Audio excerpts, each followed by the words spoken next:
نو نبی علیہ السلام چونکہ د دې ټول امت سردار دی، د دې ټولو انبیاء سردار دی، د پیغمبرانو سلسله رب العالمین پاغي ختم کړی دا. انا خاتم النبیین لا نبی بعدی، د ټولو پیغمبرانو اخیری پیغمبریم، زمانہ پس بل پیغمبر دنیا ته ناراضی. نو رب ذوالجلال نبی علیہ السلام ته یو ډېر لوی شان ورکړی دی. اللہ دی آیات پاک کی فرمائی هو الذی ارسل رسوله بالهدى ودین الحق، چې ما دا خپل پیغمبر په هدایت باندې او په سچ دین رښتونه حق دنیا ته راولېږه. لیظهره علی الدین کله، الله ذوالجلال به دغه پیغمبر نه دا کار اخلي چې دا دین حق اسلام به په ټولو دینونو غالب کړي. او دې پسې بیا وروسته په دې آیات کې ورپسې الله فرمایي والذین معه اشداء علی الکفار رحماء بینهم تراهم رکعا سجدا یبتغون فضلا من الله ورضوانا سیماهم فی وجوههم من اثر السجود ذلك مثلهم في التوراة ومثلهم في الانجیل. د نبی علیہ السلام متعلق فرمایي چې دا هغه مرګري دا اغی صفت هم ما قرآن کے او پتیر شو کتابونو کے ذکر کرے دے. او بیا پدا گئے آیات کے دا بعضی صفتونو ذکر ہم اللہ کئی. نو دا پیغمبر علیہ السلام اللہ دمر لوی شان ورکڑے دے کہ دا غسکے دا غی دا مرگرو دا صحابہ و صفتونام دا رب العالمین مخکنو قومونو ته په خپلو کتابونو کې ذکر کړی دي. دنیا ته نبی علیہ السلام تشریف نه دی راوړی او په دنیا باندې الله دا ښکاره کړه چې نبی آخر الزمان دنیا ته راتلو والا دی. د نبی علیہ السلام مبارک نیکه د نیکه پلار هاشم دا غنومو دی نوجوانو بالکل دغه دی د ډېر لږ عمر ډېر لږ وخت کې دی وفات شوی دی. نو عربو کې دا ډېر زیات مهمان نوازو د نبی علیہ السلام د نیکه پلار ډېر مهمان نوازو. قحط چې کله به راغی نو ده به ډوډۍ راواغېستل او هغه به په کاسو کې ماته کړه او په هغې به ترکاري یا غوړي یا خوروا واچول او خلک به یې راوغوښتل او هغه ډوډۍ به خلکو له ورکوله. نو هاشم ورته په دې معنا وایي چې ده به خلکو له د ضرورت په وخت کې او د قحط په وخت کې ډوډۍ چوري کوله، ډوډۍ به یې ماتوله. هاشم ماتونکي ته وایي، ډوډۍ ماتونکي. خپل نوم یې عمر دی، عمر. او چې خلکو له به یې ډوډۍ ماتوله او چوري کوله او ورکوله به یې په دې نسبت ورته هاشم وایي. نوجوان دی لیکن الله پکې داسې صلاحیتونه یې ښودي دي چې دنیا ورته حیرانه وه. د عربو ټوله زندگی خو په تجارت وه، لکه په مکه مکرمه کې نه غله کېدله، نه غنم، نه جوار، نه وربشه، نه کجورې. قرآن کې الله ورته وادٍ غیر ذی زرع ویلی دی چې دا هغه علاقه ده چې کوم قابل کاش نه ده، فصل پکې نشته. نو دی هاشم یو مشوره وکړله او په هغه مشوره باندې عمل وکړ او د قریشو د عربو دپاره د تجارتي قافلې بندوبست شروع کړ. یو قافله به په اوړي کې تله یخ وطن ته او بله قافله به په ژمي کې ګرم وطن ته تله او د ټولو عربو د قریشو د قبیلو خلک به یې راغونډ کړل، د هغې مالونه به یې راغونډ کړل او قافله به یې ولېږله تجارتي. په هغه زمانه کې د قافلو به دا رواج و چې قافله به روانه شوه، دې ځای نه مثلا به روانه شوه نو په چارسده کې به یې دمه وکړه، خیمې به یې خښې کړې، خلکو سره به یې سوداګري وکړه. بیا به روز دو پس روانه شوه نو مثال په طور ناګمان کې به یې دمه وکړه. بیا پېښور کې، بیا کوهاټ کې داسې به ورو قافله تله او یو یو ځای کې به یې دمه کوله او خلکو سره به یې تجارت کو. خو ډاکې ډېرې زیاتې وې. قافله به روغه او سالمه نه شوه رسېدې چې روانه به شوه، د شپې به پې ډاکوان رالل، یو ځای کې دشت بیابان و صحراګانې به وې، حمله به یې پرې وکړه، ټول مال به یې لوټ کړو. دې هاشم یو پروګرام شروع کړ. ګوره د نبي علیه السلام نیکه دی، هغه صلاحیت پکې الله پیدا کړی دی. داسې یو طریقه جوړه کړله چې دې په ټولو قبایلو ګرځېد، شامه پورې او داسې د روم د علاقې پورې وفدونه خواره کړل، او دې فیصله وکړه چې کومه قافله کوم کلي ته نږدې شي هغه کلي به ذمواري، که دا قافله چا لوټ کړه ذمواري به په هغه کلي. دې یو معاهده وکړه، 400 ته به قافله روانه شوه، که په هره لاره کې به قافله لوټ کړه، کوتمانځی مثلا رزړو یا بل کلي، دا نه به تپوس کومه چې دا قافله ولې لوټ شوه. دا د یو معاهده وکړه. او بیا دا فیصله وکړه چې فلانکې ځای پورې قافله لوټ شو نو موږ به ذموار یو، او که دې نه واوړېده نو د شام خلکو تاسو به ذموار یې، که دغې حد نه برید نه واوړېده نو د روم خلکو تاسو به ذموار یې. دا سفارتي تعلقات چې ورته مونږ وایو، د یو ملک سفیر او د بل ملک سفیر، دا پروګرام یې شروع کړ. حالانکې ډېر لږ عمر دی، د 1300 کالو دی، خو پروردګار ورته دا یو صلاحیت ورکړ. او په ډېر لږ وخت کې په عربو کې داسې چرچا شوه چې هر چا به یادو نو هاشم هاشم هاشم، بس نوم یې مشهور شو، یو لیډر ته جوړ شو، یو رهنما ته جوړ شو، کلي په کلي خبرونه خواره شو. خو پروردګار یې دې تندي کې یو رڼا پیدا کړې وه. هغه رڼا څه وه؟ دې تندي کې رڼا وه، هغه دا وه چې نجومیانو او کاهنانو به ورته وکتل، وی دا هغه شخصیت دی چې د ده په دریم پوش کې، د ده نه پس په دریم پوش کې نبي آخر الزمان پیدا کېدو. دا پراپګنډې خورې شي. دې سړي کې چې کوم خوبې دی، ده کې چې کوم صفات دي، ده د زوی نه به بل پیدا کېږي، او د هغه د زوی نه به بیا د آخر زمانه پیغمبر پیدا کیږي. او خشتوالی چې الله دله کوم حسن ورکړی، کوم انداز، نو د عربو یو خاندان رئیس داسې نو چې دته پیشکش نه کړي چې هاشمه واده ته نږدې او ته مهرباني وکړه زما لور سره نکاح وکړه، خپل لور درته په نکاح درکوم، ده به وینا صبر کوم. بل چا به ورته پیشکش وکړه، بل به ورته پیشکش کو. او عربو کې داسې سردار نو چې هغه به درته دعوت نه ورکو چې ته به خامخا واده کې نوجوان بالغ شوې او زما لور درته په نکاح درکوم. تر دې حده پورې تاریخ لیکي چې د روم که بادشاه یې د روم په هغه زمانه کې داسې و لکه اوس د امریکا ده، دوه بادشاه وې، دوه، یو روم او یو فارس، او دواړه به یو بل سره همیشه په ډغره وې. دواړه د هغه زمانې سپر طاقتونه، یو روم او یو فارس و. د روم مشر چې دی نو هغه ته به هرقل وې، هرقل دا د روم بادشاه لوی سلطنت و، لکه دې زمانه کې چې د امریکې بادشاه وي. هغه ته اطلاع رسېدله، هغه په یو تجارتي سفر کې د هاشم سره ملاقات وکړ. نجومیانو کاهنانو ورته وویل چې دا صاحبه هغه هلک دی چې د ده په اولاد کې نږدې پشت کې هغه نبي آخر الزمان پیدا کېدو والا دا هغه سړی دی. خو چې دا پته ورته ولګېدله، هغه ورته یو پیغام راولېږه، وی ای هاشمه ما اورېدلي دي، ډېر هوښیار و بادشاه و د روم، ما اورېدلي دي چې ته ډېر جاس سخي یې، ما اورېدلي دي چې ته په عربو کې د ډېر لوی عزت خاوند دی. زه دا اورم چې تا د تجارتي قافلو دپاره یو ښه سلسله شروع کړه. ما ته دا معلومات شوي دي چې ستا قوم ستا ډېر لوی عزت کوي، نو ته د یو لوی قوم کشر یې، رکوټې، عمر دې کم دی، خو تاله الله عزت درکړی دی.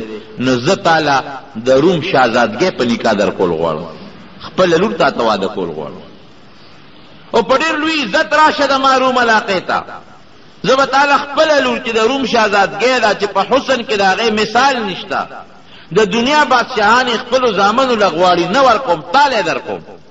ته مهرباني وکړه راشه، ډېر په عزت به تا ته د خپله لور واده کم. ټول روم کې به ستا د مشرۍ چرچه وشي، ځکه چې د روم د بادشاه زوم به شي، بیا به تاله ډېر عزت سره قافله رخصت کړم او زه خپل وطن ته دې ځه. لیکن هاشم وی چې دا هېڅ چرې نه کېږي. د هغه دا مقصد و چې زه دا د پیغمبرۍ د نبي علیه السلام دا نسب لږ ځان ته رانږدې کړم، او زه خپله لور دا ده ته په نکاح کم، دله ورکم، او زما په اولاد کې بیا نبي آخر الزمان پیدا شي. دا یو سوچ او فکر و. هاشم وی داسې نه کوم. مدینه منورې ته لاړ. د مدینې منورې په سفر باندې د 25 کالو دی، ور عمر یې دومره دغه وخت کې لوی تجارتي سفر کې مدینه منورې ته لاړ. هلته کې خلکو سره د مدینې شریفې خلکو سره خپل تعلقات او خپل روابط برابر کړل، تجارتي خبرې ترې وشولې. هلته کې یو جنۍ وه سلما، د هغې نوم سلما بنت عمر. دا د بنو النجار قبیله. بنو النجار یو مشهوره قبیله ده په مدینه منوره کې، لکه څنګه چې په مکه مکرمه کې د قریشو مضبوطه قبیله ده، هلته بنو النجار مضبوطه قبیله وه. د هغې یو جنۍ وه او هغه جنۍ سره د هاشم واده شو. د هغه جنۍ دی خوښ شو او د هغه جنۍ خوښه شوه او بس هغې پیغام ورولېږه. وایي ډېره ښه خبره ده، د هغه جنۍ سره د هاشم واده شو او د واده نه پس څه موده دی په مدینه منوره کې اوسېده. څه موده یې تېر کړل په هغه قبیله کې، هغه خپله سخرګنۍ کې. او بیا د هغې نه اجازت وغوښته چې اوس به زه روان شمه مکې مکرمې ته، خپل کلي ته ځمه. او چې د هغه کلي نه راووت بس نږدې کلي کې ناجوړه شو، وفات شو. هاشم وفات شو، 25 سال 15 کال عمر کې وفات شو. لیکن کومه بیبي چې واده ورسره کړی و، هغې بیبي نه د دې پلار د پیدایش نه پس د نبی علیه السلام مبارک نیکه عبدالمطلب پیدا شو. او هغه عبدالمطلب بیا د خپلې مور سره په مدینه منوره کې اوسېده. ګوره مخکې رب العالمین د اشارې کوي چې ودرېږه چې نیاد د مدینې منورې جوړه کړه، چې نبی علیه السلام بیا وروسته هجرت کوي، هجرت مدینې منورې ته. نو چې کم از کم دا مدینه منوره هغه کلي چې د پیغمبر علیه السلام ماماخیل خو دي که نه، ځکه نبی علیه السلام به وایي چې بنو النجار زما ماماخیل دي، دا زما د ماما کورنۍ ده. او دا مې وجیبه واقع ده. په دې لاره باندې دلته یهودیان اوسېدل، په دې لاره باندې د یمن یو بادشاه د تبع د هغه نوم د هغه تېرېده د مدینې منورې په خوا. دې ځای کې دمه وکړه. چې دمه یې وکړله نو د خپلو مشرانو ورته ووایي، علما چې کوم د سره په قافله کې وایي بادشاه سلامت، دا خوره مونږ ته معلومه ده، دا ته بل شان خوره. څنګه خوره ده؟ وایي هغه نبي آخر الزمان به دې خوره کې هجرت به کوي او دلته به دفن کېږي. مونږ کتابونو نه معلومه کړو، مونږ ته پته لګي چې دا هغه خوره ده. نو د پیغمبر علیه السلام د نبي آخر الزمان خو ډېره لویه چرچه وه، لکه اوس چې د عیسی علیه السلام مونږ یو چرچه روانه ده او رښتیا خبره ده. قرآن کې ثابته ده، حدیثو کې ثابته ده چې عیسی علیه السلام به د اسمان نه راکوزېږي، بادشاهي به کوي. دقسې د پیغمبر علیه السلام متعلق یو خبره خوره وه چې د آخر زمانې پیغمبر انقریب راتلو والا دی.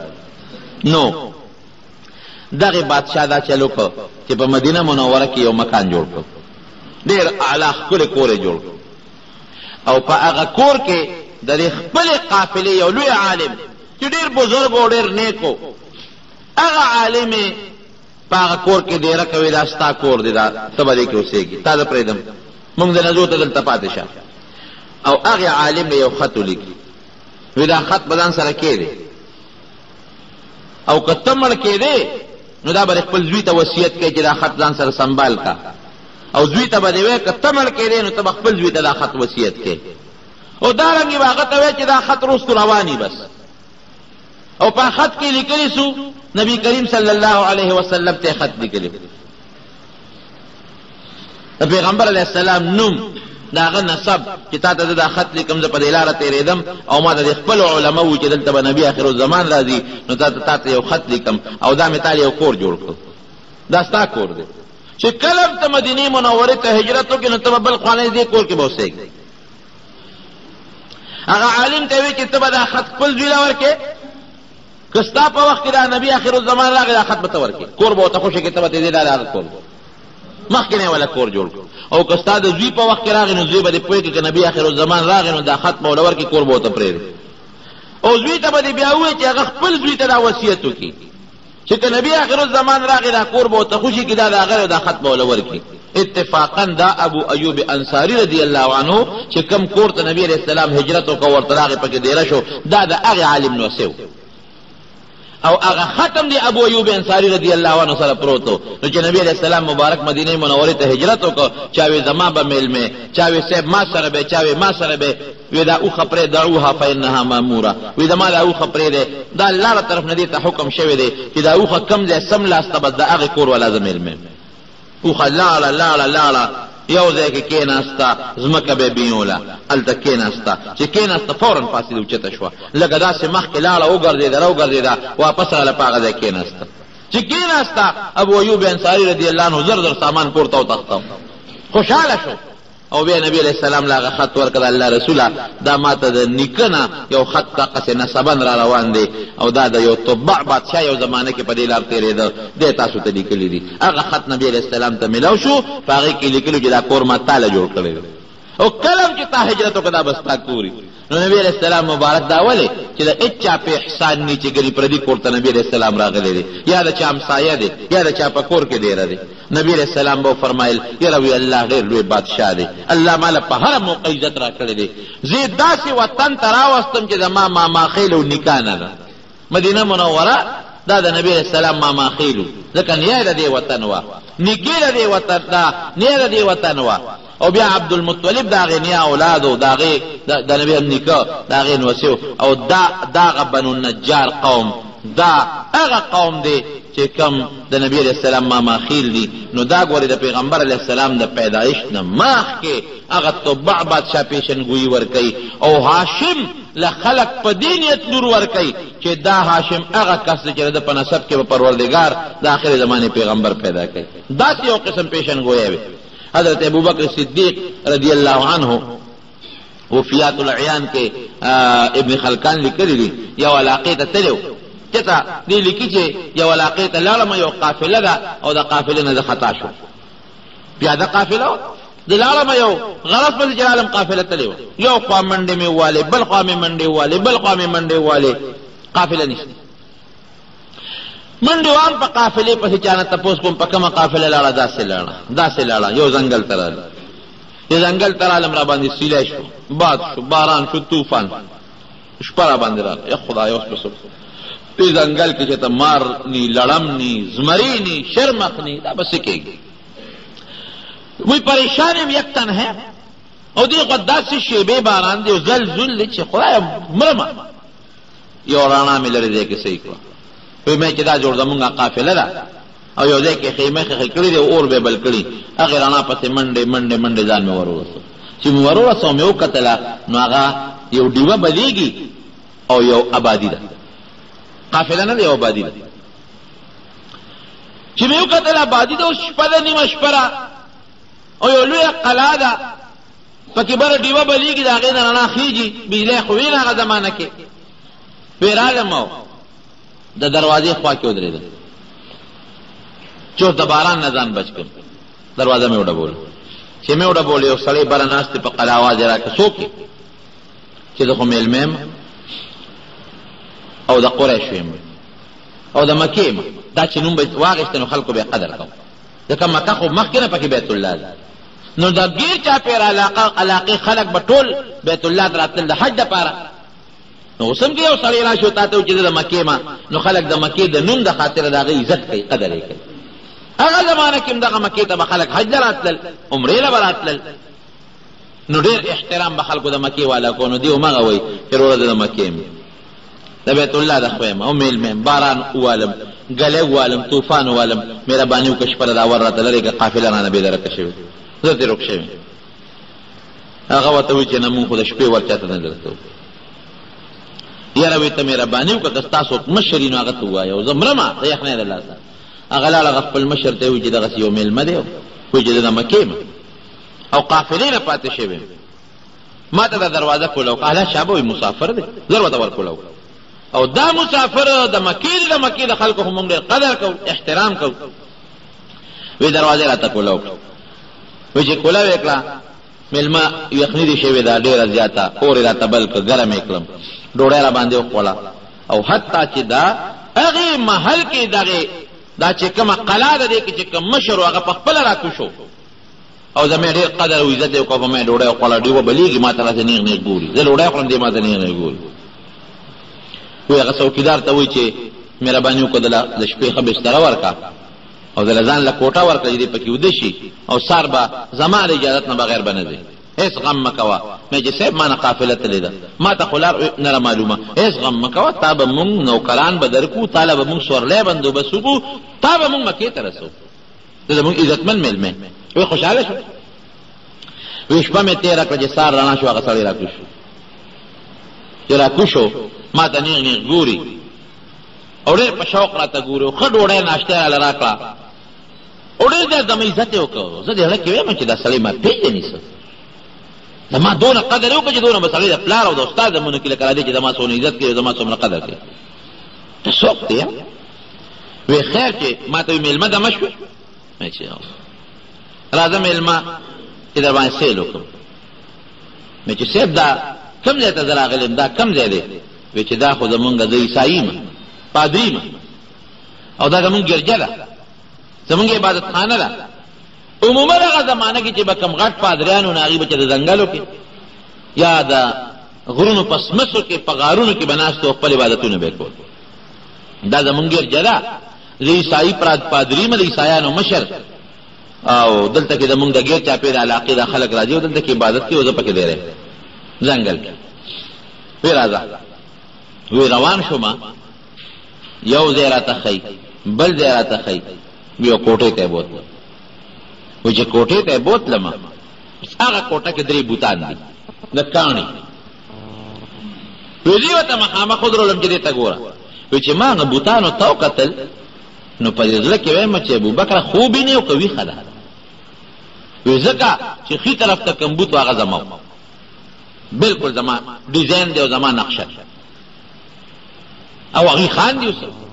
او وی چې کوم منځ کې بوتو نو دا زمونږ په کلي کې یو هلک دی چې د هغه نوم محمد دی صلی الله علیه وسلم. دا خو د نبي علیه السلام د نبوت دعوه نه ده، که ډېره مخکنۍ خبره ده. دا د هغه بوت دی، د هغه شکل دی، بلکل هوبهو د هغه شکل. او چې ګس طرف ته کوم بوت ولاړ دی دا د حضرت عمر بوت دی. حیران شوم چې یاره دا ښي طرف ته زه یم، منځ کې د نبي علیه السلام مبارک نوم واغه کې د هغه دی، او ګس طرف ته زما بل ملګری دی د مکې عمر، دا د هغه بوت دی. دا څنګه چل شوی دی؟ دا بوتان زمونږ چا جوړ کړي دي؟ او دا بوت خو چې چا جوړی خو مخامخ به ورته سړی ناستي نو هله به تصویر جوړی کړی. چې یو سړی ته مخامخ نه ناسته ته د هغه تصویر خو نشي جوړولی، دا خو ډېر ګران کار دی. وایي زه ځان ته هم ګورم، لاسونو ته هم ګورم، او د خپل بوت ته هم ګورم. وایي هغه سړی ما ته وایي چې سوچ مه کوه. وایي بیا چې زه ویښې مه کودیم، وایي ویښې. وایي ما ورته وایي چې اخر دا څه که دا څوک دی؟ وایي نه او خو دې پېژندل دا څوک دي؟ مې چې د آخري طرف ته خو زما نقشه ده. منځ کې را چا ده؟ دا زمونږ په کلي کې یو هلک دی او دا هغه نوم دی محمد صلی الله علیه وسلم، دا د هغه نقشه ده. ګس طرف ته را چا ده؟ دا زما یو بل ملګری زما د قوم عمر، د هغه نوم دا د هغه. وایي ټیک دي، څه فرق خو پکې نشته، ستاسو را تصویرونه چې مونږ په دا کاڼو جوړ کړي دي فرق خو پکې نشته. ما چې بلکل پکې فرق نشته، خو زه حیران پدې یم چې دا جوړ کړي څنګه دي. مونږ ته څوک ناستو زمونږ نقشه جوړه کړې ده، هغه زمانه کې یو کیمرې هم نه وې که نه چې په کیمره فوټو والی، او د انسان بوت چې جوړی که نه دا ګوره ډېر ګران کار په کاڼي کې. دا هر انسان دغه 2 سپېمې دي، دغه 2 سترګې دي، او دغه خولې ده. دا خو د ټولو خلکو دي، خو د چا سترګې لږې غټې د چا وړې دي، په دې فرق راځي. د چا پوزه لږه غټه ده، د چا وړه ده، په دې فرق راځي. د چا رنګ لږ تور دی، سور دی، سپین دی، نو په دې فرق راځي. د چا مخ لږ غونډې دی، چا اوږد دی، په دې فرق راځي. نور خو همدغه یو 2 سترګې دي او 2 سپېمې دي او دغه یو خوله ده او 2 غوږونه دي او دغه مخ دی، بل څه فرق خو پکې نشته. نو چې کله چا بوت جوړی لږه غوندې پوزه یې وله غټه جوړه کړه، یا د هغه پوزه غټې تا وله لږه وړه جوړه کړه، دا بیا هغه شکل وي نه. د هغه سترګې یو شانتې دي، تا وله لږې غوندې بل شان جوړې کړې، لږې اوږدې دې کړې، لږې دې غټې کړې، لږې دې جاورې کړې، شکل بدل شو. د هغه خوله ده که لږه دې وله برسېره جوړه کړه، یا دې پکې پټه کړه، یا دې اوږده کړه، یا دې کلاو کړه، بس شکل دې بدل. نو بوت چې را چا جوړی دا به په پیمانه یو شان کرخ راکاږي چې د هغه په شان پوزه، سترګې، غوږونه، رنګ چې معمولي فرق پکې نه. زه حیران شوم چې ډېره خو دا معلومېږي چې دا بوتان هر چا زمونږ د 3 کسو جوړ کړي دي. دا مونږ ته مخامخ ناست وو او مونږ یې باقاعده کچ کړی وو، او زمونږ او مونږ خو نه څوک لیدي دي، نه زمونږ چا اندازه اخیستل. وایي ما ته وایي چې راځه، وایي کېنولو. وایي ما ته وایي چې دا خو تا وپېژندل چې ستاسو بوتان دي؟ ما وایي چې او بلکل. وایي ښه دا منځ کې چې کوم هلک دی دا پیدا شوی دی؟ مې چې او بلکل زمونږ ملګری دی. وایي دا به نبي آخر الزمان، د آخر زمانې پیغمبر دی، ته به یې لومبی ملګری، او دا ګس طرف ته چې کوم ملګری دی عمر، دا به یې 2یم ملګری. دا 3 کسان. یا لکه دا مناقشه ده کوم ځای نه پیدا کړې ده او لیکلې مو ده. وایي دا زمونږ په کتابونو کې دي، مونږ د خپلو کتابونو کې چې د نبي آخر الزمان کوم صفت دی، د هغه د لومبي ملګري کوم صفت دی، او د هغه د 2یم ملګري کوم صفت دی، هغې نه مونږ دا نقشې جوړې کړې دي. دین تاسو اندازه ولګوئ چې د نبی علیه السلام او د هغه د ملګرو به څومره مضبوط صفت په دغه کتابونو کې و. وایه که نه نو به که نو دا دې ته وایي. او بل دا نقشنګار د کمال سړی و چې انسان دې لیدې نه یې د هغه د صفت نه د هغه ډانچه جوړه کړې ده.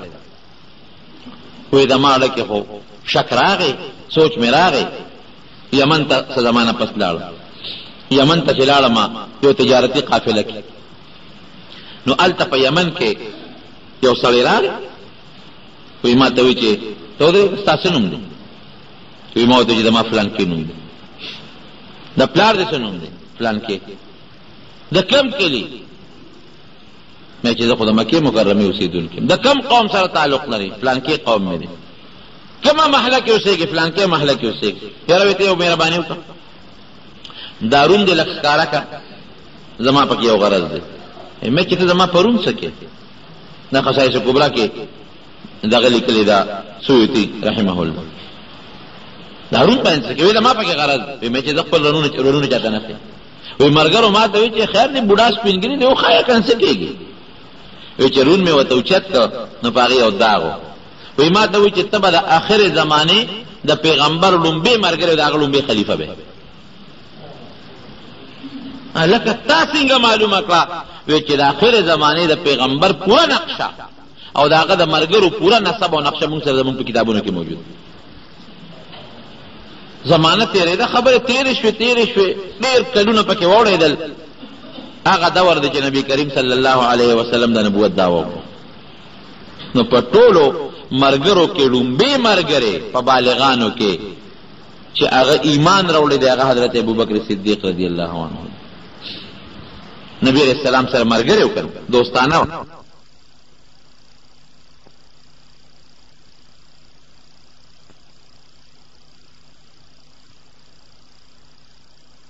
چې تا کوم دین راوړی دی په هغې ما ایمان راوړه. ایمان مې راوړه، خو یو تپوس ته نه کومه چې ستا د نبوت څه نښه شته؟ ځکه پیغمبر خو معجزه یې کړ، د عقل نه خلاف یو نښه یو نښه شته د نبوت د پیغمبر شته چې ته ما ته هغه نښه وښیې. ایمان مې راوړه. ګورې په دې خیال تپوس نه کومه که نښه دې وښوله نو مؤمن به شم او که نښه دې ونه ښوله نو ایمان به نه راوړم. ایمان مې د باندې راوړه منم دی، هسې یو نښه شته. وایي ما ته وایي چې څه نښه ده؟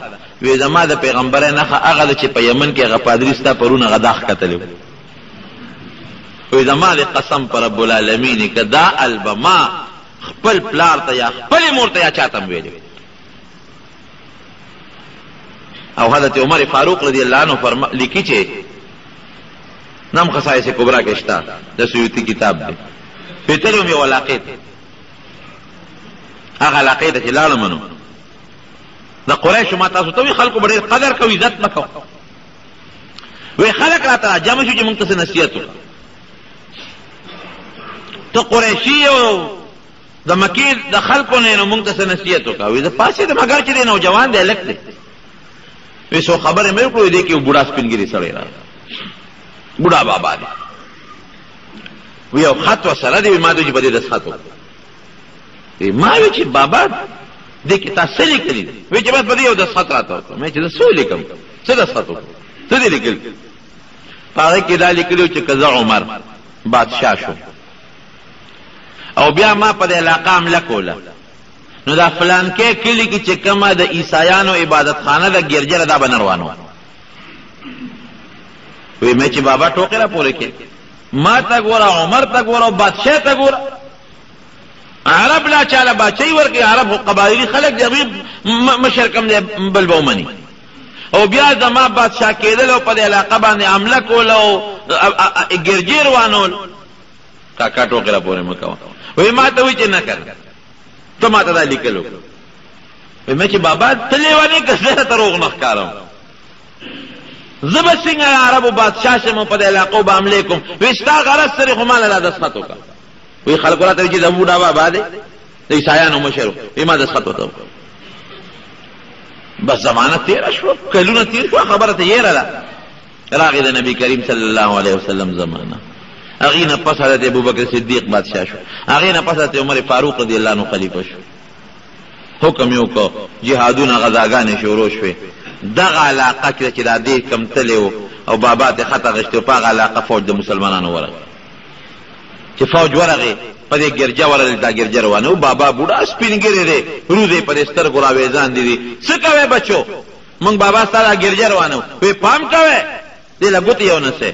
ولې؟ وی ستاسو امیر المؤمنین ما له خط را کړی دی، ما له لیکل را کړی دی. لیکل وښایه چې وی قول د عمر دستخط دی رضی الله عنه چې دا به نه روانو. وی دا ما له لیکل را کړی دی ستاسو بادشاه څنګه؟ ها عمر خو موږ ته وایي چې ګیروانې کوي ګرجې او تا له لیکل در کوي. فورا یې دا غځی نه بابا دا خط را کړ.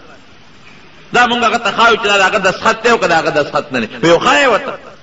استازي له هغه خط ورکړو، مدینې منورې ته یې راولېږه. حضرت عمر فاروق رضی الله عنه ته چې دغسې صاحب ته مونږ ته حکم کې چې دا روانه کا او هغه له بابا له بوډا سپینګري د زمانو دی، هغه له خط ورکړی دی. وی دا بابا راولې. بابا یې ورته حاضر کا بوډا. بابا دستخط خو زما دی، خو دا درنه تپوس کوم چې دا کله ما کړی دی. وی دا صاحب ته پخوانۍ زمانه کې چې ته کلونه مخکې زمونږ علاقې ته راغلی لا هلک وې او تا نه ما دا لیکل اغېشتې. بابا بالکل ټیک ما ته یاد شو، خو دا تپوس ته نه کوم چې تا ته هغه وخت کې څه پته لګېده چې زه به بادشاه کېږم او دا علاقې به روانو. وی چې تا کله خبرې شروع کړې ستا اواز مو پېژن.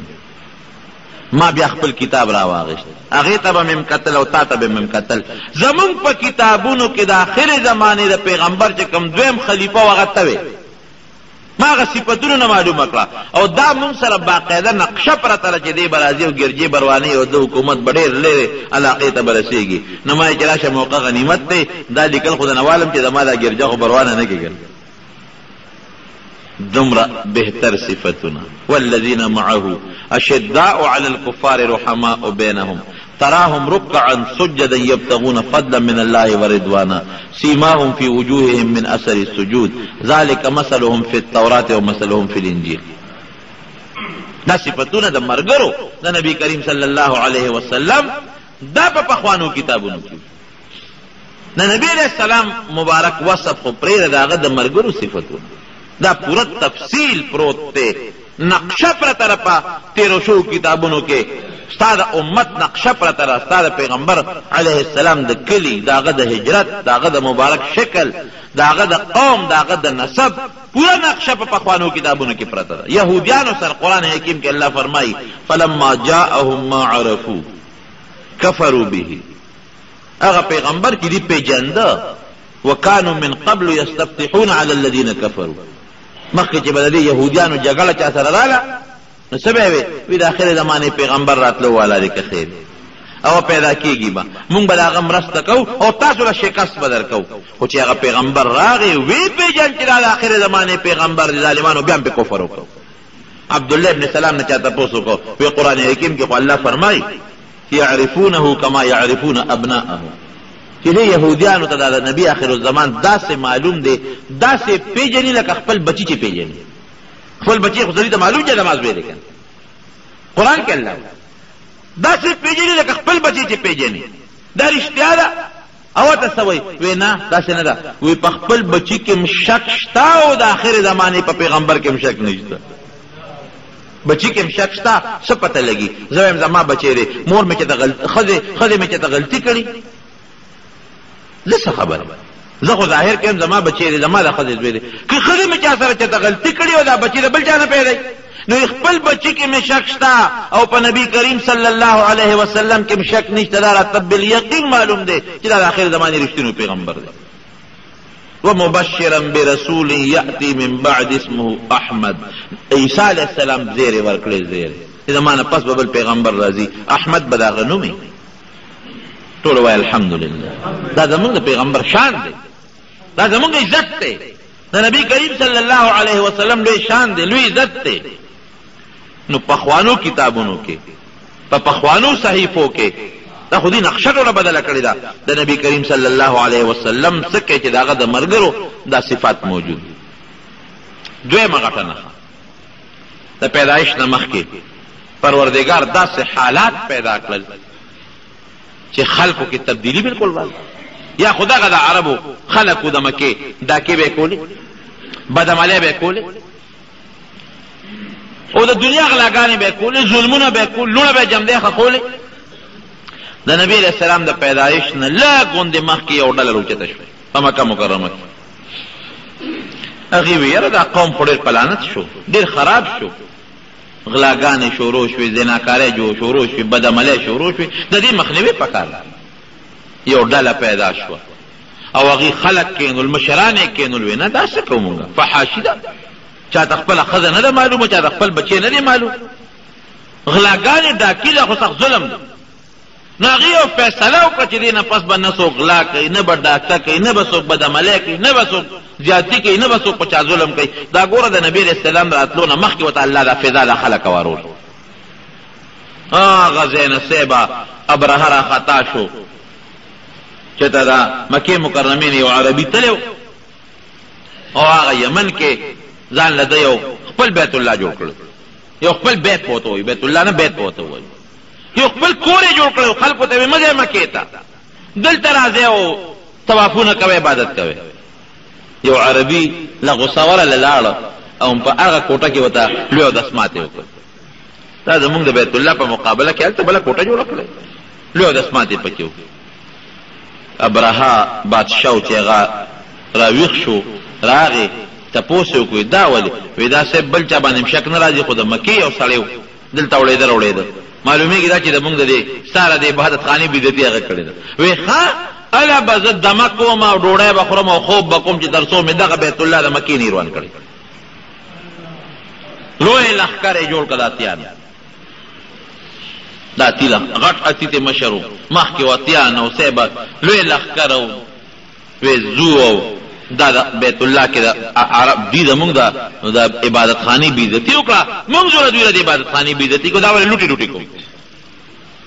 مکې ته اطلاع را ورسېدله چې صیبه د ابرهه لوی لښکر را روان دی او بلا لښکر دی، ورسره جنګي ساز و سامان دی، ورسره اتیان دی، په لوی دومدام کې را روان دی. د مکې خلکو کې طاقت نو چې دې مقابله وکړي، دومره طاقت په چا کې نو. خلکو یې څوک وی دا چې کلې خوشي کړو او تښتو غرونو ته به وخېږو، به دې به راشي بیت الله بروان کې دی، به دې مونږ بیا جوړ کړو، بل علاج یې نشته. د ابرهه چې راغی نو دی د مکې مکرمې لږ غوندې بار دیره شو، دمه کوي او راځي او په دې زور کې او په جوش کې په بیت الله حمله کوي او دې نیت کړی چې بیت الله به لوټې لوټې کوم. چل خیم دی عربو ته چې دی څنګه راځي او زما عبادت خانه روانې. چې څومره د عربو د خلکو اوښانو څارویو هغه ټول ونیول، د اوښان چې په غرونو کې دا کمې رمې مخې له درځي دا ټولې راولې. د نبي علیه السلام چې کوم نیکه دی عبدالمطلب ده ته چا وایي چې ستا اوښان یې ونیول، وایي ښه ویو ورغې ابرهه له وایي څه کوې مړه به دې کې وایي نه خپل اوښان ته غواړم. تاریخ لیکي چې د نبی علیه السلام مبارک نیکه عبدالمطلب د ابرهه ته ور مخامخ شو، وی دا څوک دی؟ وی دا جي د قریشو کې یو سردار دی په سردارانو. اوس ګوره څنګه چې د هاشم د تندي نه هغه رڼا تله او خشته انسان و، دارنګې د عبدالمطلب هم ډېر خشته انسان چې چاته به ور مخامخ شو نو بې اختیاره به هر چا قدر او عزت پکو. ابرهه په خپل تخت شاهي باندې ناست دی، خو چې عبدالمطلب ور مخامخ شو ابرهه ورته صاحب تخت باندې پاسېد راکوشو، ورته ورته غاړه ورته وی دا څوک دی؟ وی دا جي د دې علاقې په سردارانو کې سردار دی. روچت یې کو ځان سره په تخت کېنو، وی حضرت څه پسې راغلی؟ وی زه راغلی یم زما اوښان تا نیولي دي، ما ته مهرباني وکړه هغه خپل اوښان راکړه. اوهو وی ډېر ساده هوښیار نه ولې څه؟ وی ګوره ته چې ما ولیدې د ما پړه کې ستا ډېر لوی قدر پیدا شو او ما پړه کې دا فیصله وکړه چې ته څه وایې زه به ستا منم. ما کې دا فیصله کړې وه که تا ما ته وایې چې زمونږ دا بیت الله مه روانوه زه نو هم زه ځم واپس. دونه قدر زما په زړه کې ستا راغی نو ته یې لبې له خپل اوښان غواړې؟ نیک بخته ساده دا به دې ویلو چې دا بیت الله مه روانوه، دا به دې ویلو چې زمونږ په کلي حمله مه کوه زه واپس ځه. ما دا فیصله کړې چې ته څه وایې زه یې منم، یې لبې له اوښان سي زه اوښان ورته پرېږدی، د اوښانو تپوس کې؟ وی نه که نه زه قمقل نیم. وی د اوښانو مالک زه یم او د دغه بیت الله مالک څوک دی؟ الله دی. زه به د خپل شي تپوس کوم، الله به د خپل شي تپوس کوي. زما له الله د کور سره څه دي؟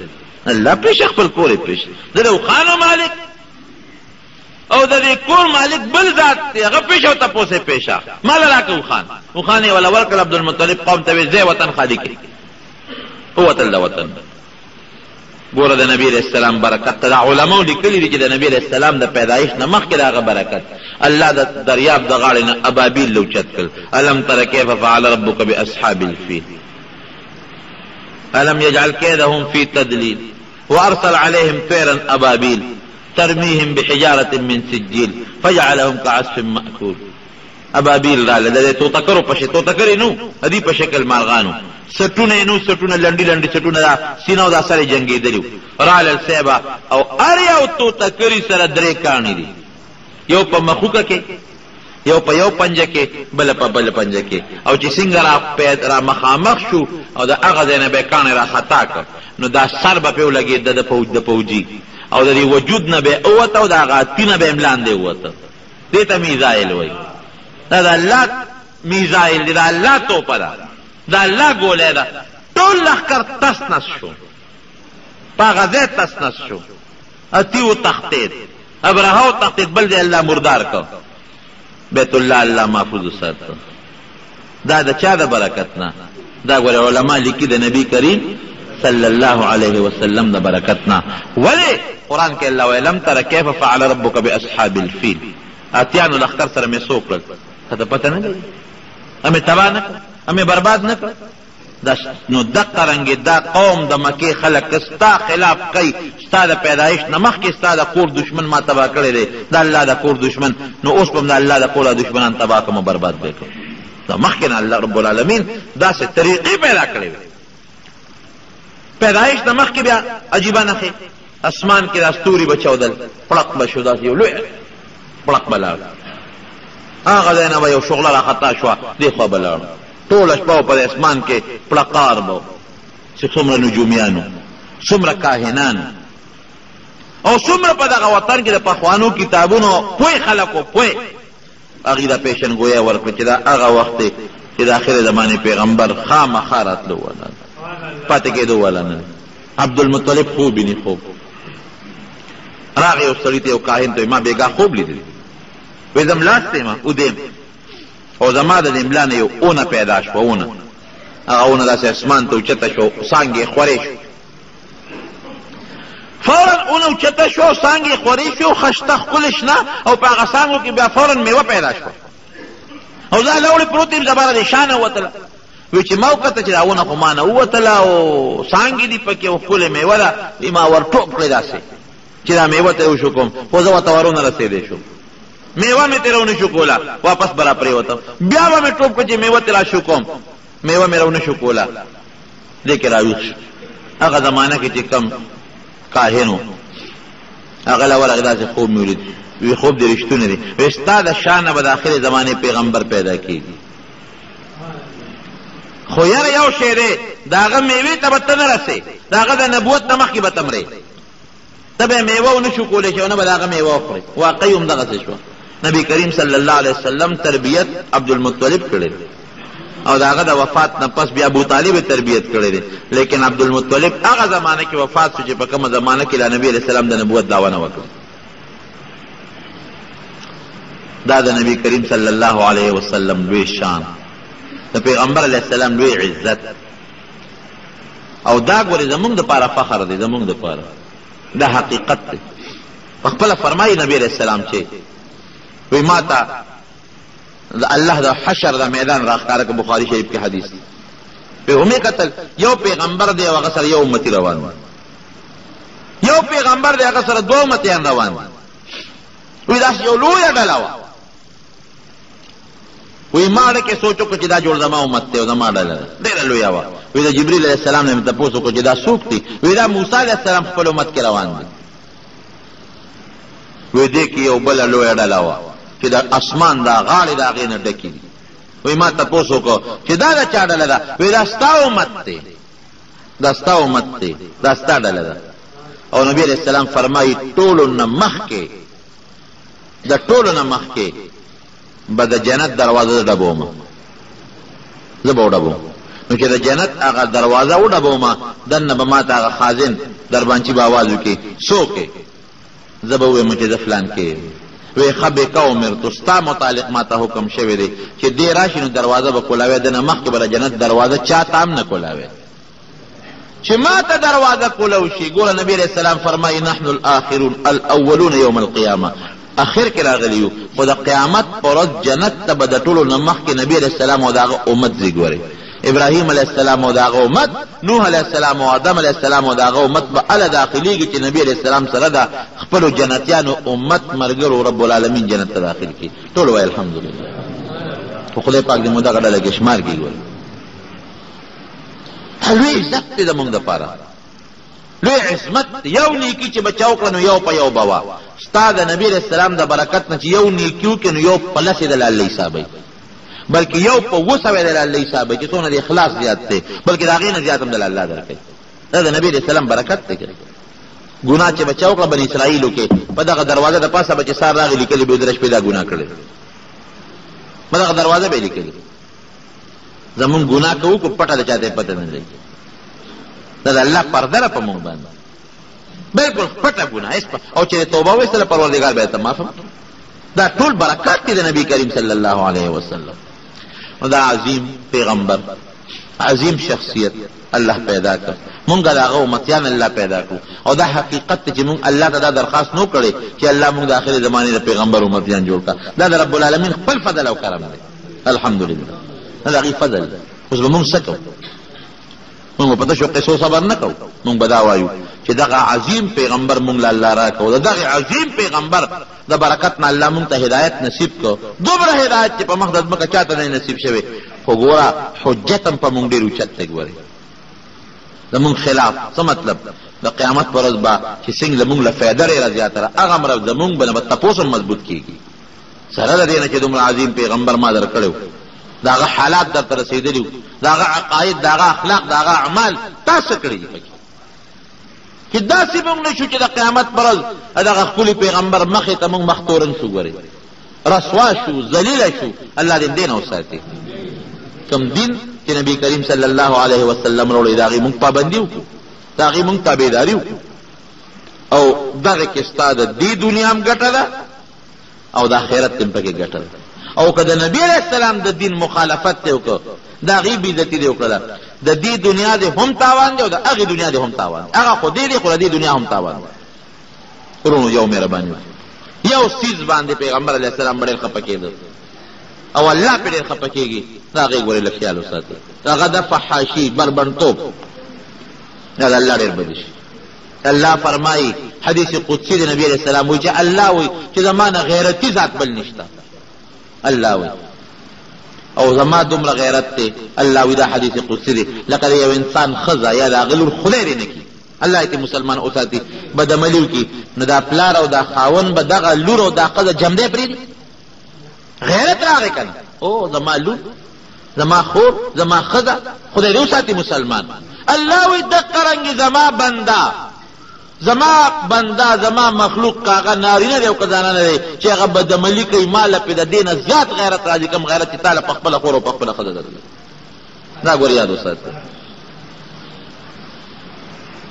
الله نه ما د زیات غیرتي بل څوک نشته. حدیث الفاظ دی، حدیث قدسي دی. تاله چې وي څنګه په خپله حیا غیرت راځي، دارنګې د دې مسلمان السړي د دې مسلمانې ښځې بلکې د عام انسان سړي او ښځې په دغه بېعزتۍ باندې الله وایي ما له ډېر لوی غیرت راځي. فحاشي د الله ډېره بدي شي او د رسول الله مبارک هم ډېره زیاته بدي شو. حیا یې خوښه وه، الحیا نصف الایمان. حیا د انسان ایمان د ایمان نیم ایمان د حیا، لویه شعبه د ایمان د حیا، شعبة من الایمان. لویه امام بخاري رحمت الله علیه حدیث راوړی دی، عظیمه شعبه ده د ایمان، لویه څانګه ده د ایمان حیا. او نن زمونږ مخلوق خدا امت ګورې د بې حیایۍ طرف ته روان دی. تاسو ورشئ وګورئ په عراق کې مونږ خفه یو، بلکل پې خفه یو. امریکا ظلم کوي، الله دې امریکا تباه کړي، الله یې د مسلمانانو د عراق او د فلسطین مرسته وکړي.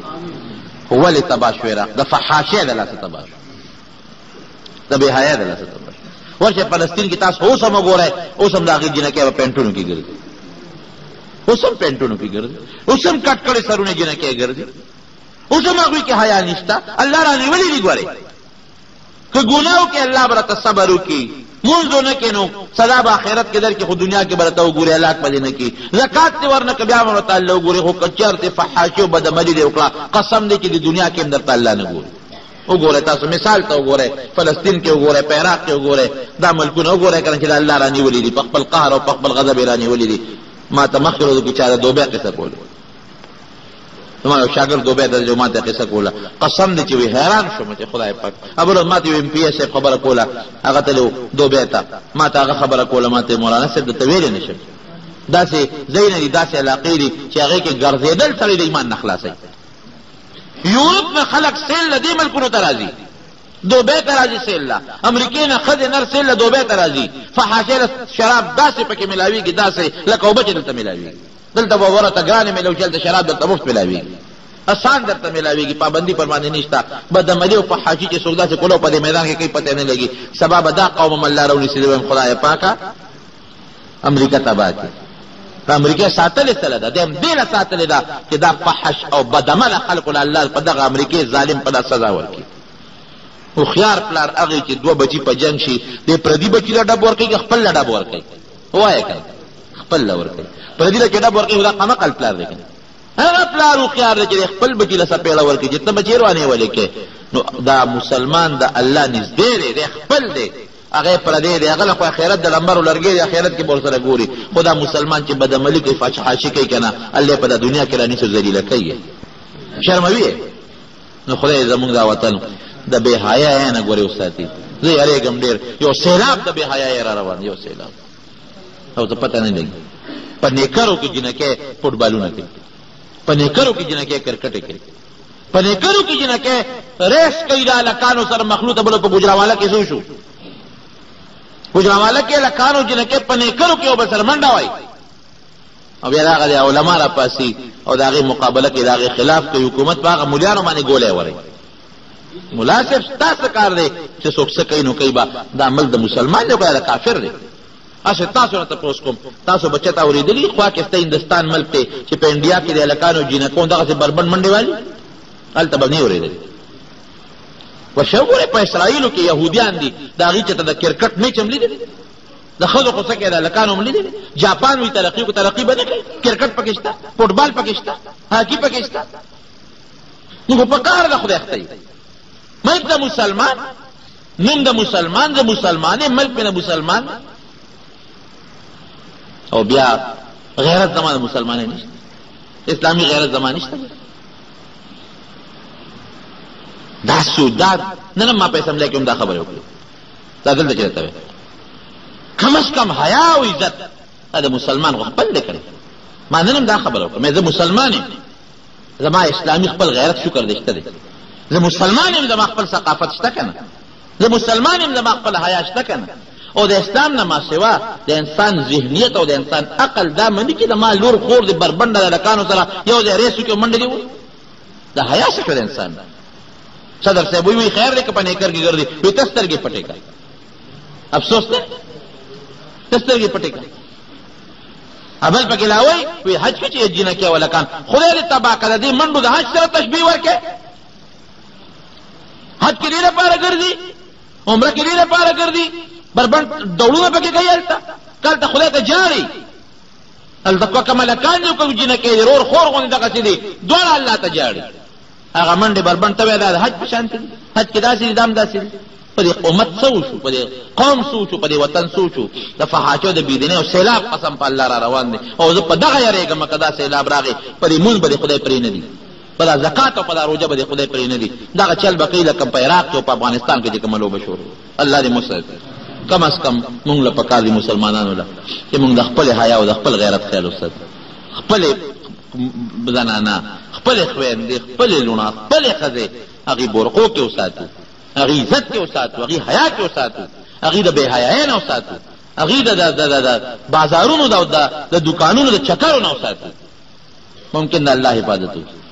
نور دې پکې الله خیر کړي. نن سبا خو هلکانو جنکو سره موبایل سیټونه په لاس کې دي، موبایل جنکو هلکانو سره په لاسونو کې دي ګرځي. خدای خبر چې څه حال دی، په کوم طرف دنیا روانه. دعا کوي چې الله مو حفاظت نصیب کړي، پروردګار هم د مصایبو نه وساتي، الله مو د خپل قهر او د خپل غضب نه وساتي. رب العالمین هم د نبی کریم صلی الله علیه وسلم په نقش قدم جون نصیب کړي. د هغې په شان ښکلی عقیده، ښکلی اخلاق، د هغې په شان ښکلی اعمال زمونږ الله نصیب کړي. یا الله زمونږ وطن کې، زمونږ په دې ملک کې دا کومه بې حیایي را روانه ده، الله دا ختم کړي. خدای د حیا او د پردې څادر زمونږ په خویندرونو باندې واچوي. الله چې څومره مسلمانان دي خدای ته حفاظت نصیب کړي. الله امریکا دا یهودیان دي، الله هغې دپاره موږ سوال کوو تی مسلمانان کې که اسلام په قسمت کې نه په خپل قهر تباه او برباد کې د ټولو مسلمانانو د ملکونو په منځ کې اتفاق او اتحاد پیدا کړي. پروردګاره چې څوک مریضان دي ته وله شفا ورکړي، قرضداران د قرضونو نه خلاص کړي. زموږ خیر وخت په خپل دا کلمه نصیب کړي. لا اله الا الله محمد